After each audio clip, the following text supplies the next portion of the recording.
Welcome to VCHH Playlist. I am your host, V.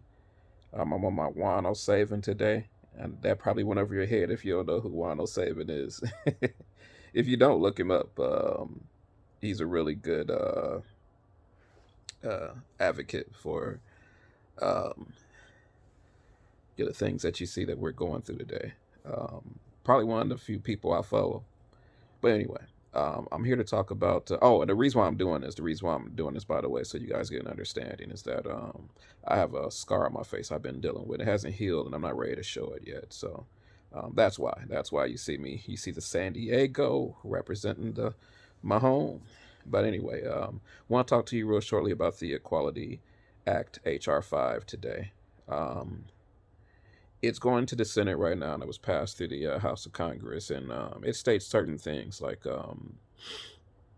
you know, young children, very young children, they have the right now to literally tell the parents that they want to get a sex change, and the parents don't have a say so. If the parents do interject, that the child could be taken away from the parent. Also, things like which you guys know that they're pushing the where men can go into women's bathrooms. But even with the sports now, with men being able to join women's sports, they can even shower with them with this new act.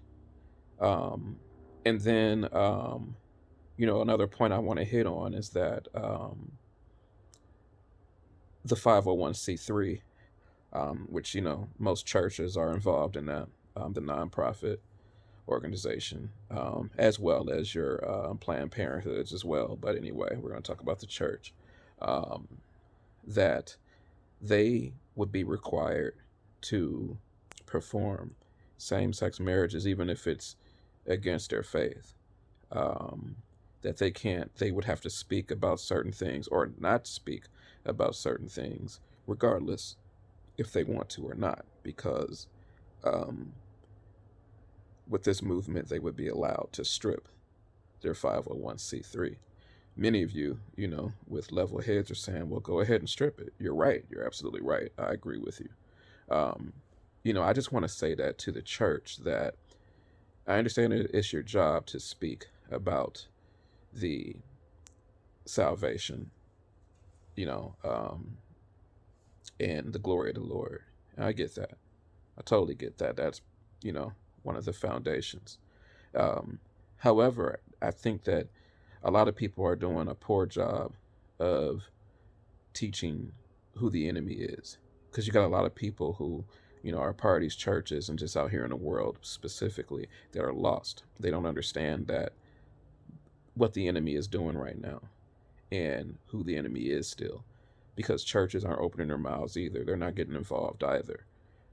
To me, it's either that they don't know themselves, or they know and that they're keeping it a hush and they're trying to stay out of it because you know they have depended on the people, because the people are their resource to taking care of the church, and that would be wrong.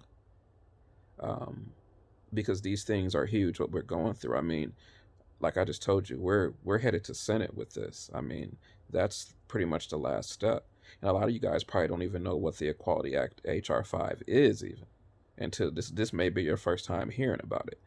Especially an explanation. And those are just, I think I just hit on maybe 3 points. There's much more that it involves in details. But the church got to do a better job. The church has to stop being quiet. They have to stop trying to play this neutral role, and they need to start either learning or teaching the process of how this enemy is moving out here and who is controlling it. Okay, so I just wanted to get on here and share a short video. I have a lot of videos that I'm going to share with you. This is just one of many right now, so I'm just doing it shorter so that I don't lose people's attention span, and so that if you do want to see them, go into my profile, go through videos, and you're going to see a bunch of them. So thank you for tuning in. I love you guys. Um, Stay tuned. In the name of Jesus, peace.